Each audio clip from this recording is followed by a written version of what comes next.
বিয়ের শুরুর শেষ মুহূর্তে এসে এবার রাতুলের দেওয়া তথ্য প্রমাণের ভিত্তিতে নড়ে চড়ে বসলো ঈশান। হ্যাঁ বন্ধুরা, ভিডিও তো লাইক দিয়ে দেখতে থাকুন। যে মুহূর্তে এখানে ঈশান বলতে থাকে যে রাতুল, ওয়েট আ মিনিট, তুমি কী করে গ্যারান্টিতে বলতে পারো যে না ভাইদা জাদুঘরকে ভালোবাসে? কারণ আর যাই হোক না কেন, ভাইদাকে আমি বারবার বলতে শুনেছি একটাই কথা, যে তারা খুব ভালো বন্ধু এবং সে কুসুমকে অনেক বেশি স্নেহ করে, ভালোবাসে। কিন্তু তাই বলে এই ভালোবাসাটা যে জীবনসঙ্গী হিসেবে কুসুমকে পাওয়ার ভালোবাসে, সেরকমটা তুমি কী করে নিশ্চিত হয়ে বলছো বলো তো রাতুল? দা অন্যদিকে রাতুল যখন বলতে থাকে যে কেনই বা আমি নিশ্চিত হয়ে বলতে পারবো না বলো তো?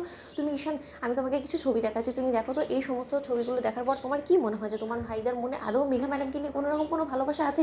সে রীতিমতো বাধ্য হয়ে নিজের মায়ের চাপে পড়ে এবং ইন্দ্রাণী ম্যামের মন রক্ষার খাতিরে সেই বিয়েতে রাজি হয়েছে এবং সে প্রথম দিন থেকে নিয়ে এখনও পর্যন্ত সমস্ত আচার অনুষ্ঠান মেঘা ম্যাডামের সঙ্গে পালন করার আগে কুসুমের সঙ্গে করছে। আলতা উৎসব থেকে শুরু করে এঙ্গেজমেন্ট সমস্ত কিছু সে কুসুমের সঙ্গে করেছে এবং সেই সমস্ত কিছু প্রমাণও আমি তোমাকে দেখাচ্ছি, তুমি দেখো তো এইগুলো। ঠিক সেই সময় এই ছবিগুলো দেখা মাত্র ঈশান যখন বলতে থাকে তার মানে গোপনে গোপনে ভাইদা নিজের মনের বিরুদ্ধে চলে গিয়েছে। সে রীতিমতো জাদুঘরকে ভালোবাসে, অথচ সে তার মনের মধ্যে চাপা কষ্ট রেখে সে নিজের কথাটা কারো কাছে প্রকাশ না করে সে রীতিমতো মায়ের কথা নিজের জীবনে বলে দিতে চলেছে।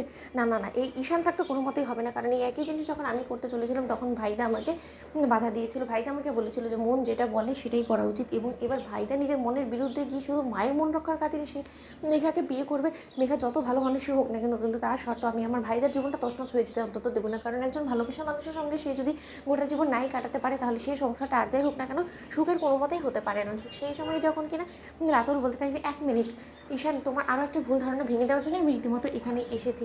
শোনো, তোমরা যাকে কিনা ভালো মানুষের মুখোশ পরা অবস্থায় দেখতে পাও, যাকে কিনা তোমরা ইন্দ্রাণী ম্যামের প্রতিছবি বলে দাবি করো, সে কোনোভাবে ইন্দ্রাণী ম্যামের প্রতিছবি তো নয়। হ্যাঁ, তাকে প্রতিছবি বলা যেতে পারে, কিন্তু সে হলো গিয়ে দেবলীনার প্রতিছবি, যে কিনা তোমাদের বাড়িতে তোমার জীবনে সর্বনাশ করার জন্য এসেছিল, সর্বনাশ ঘোলার জন্য এসেছিল। সেই একইভাবে সেই একই রূপে আবারও মেঘা ম্যাডাম ফিরেছে এবং মেঘা আর কারো না, সে দেবলীনারই বোন এবং প্রতিনিয়ত দেবলীনার সঙ্গে মিলে সে নোংরা একের পর এক চক্রান্ত করে সাবধানতার সঙ্গে তোমাদের বাড়িতে ছুঁচ হয়ে ঢুকে ভাদ হয়ে বেরোয়ার পরিকল্পনা করছে। এবং তারও প্রমাণ আমি সঙ্গে করে নিয়ে এসেছি, যাতে করে কিনা তোমার আমার কথা শুনে কোনো রকম কোনো সন্দেহ না হয়। ঠিক সেই সময় ঈশান বলতে থাকে যে রাতুলদা, তুমি কী বলছো? তুমি ভেবে বলছো তো? তুমি জানো যে মেঘাকে কিন্তু মা পছন্দ করেছে, অন্যদিকে পরীক্ষা নিয়ে পছন্দ করেছে। ঠিক সেই সময় রাতুল বলতে থাকে যে দেবলীনা ম্যাডামকেও তো ইন্দ্রাণী ম্যামই পছন্দ করেছিল, কিন্তু তার পছন্দটা তো ভুল হয়েছিল অ্যাট দ্য লাস্ট মোমেন্ট, তাই না? তাহলে এবার তুমি বুঝতে পারছো না ইন্দ্রাণী ম্যাম আবারও ভুল করতে চলেছে, এবং সেই ভুলের দায় ইন্দ্রাণী ম্যাম তো নেবেই না, বরঞ্চ আয়ুষ স্যার এবং কুসুম দুজন ভালোবাসার মানুষ একে অপরের থেকে চিরকালের জন্য আলাদা হয়ে যাবে। অন্যদিকে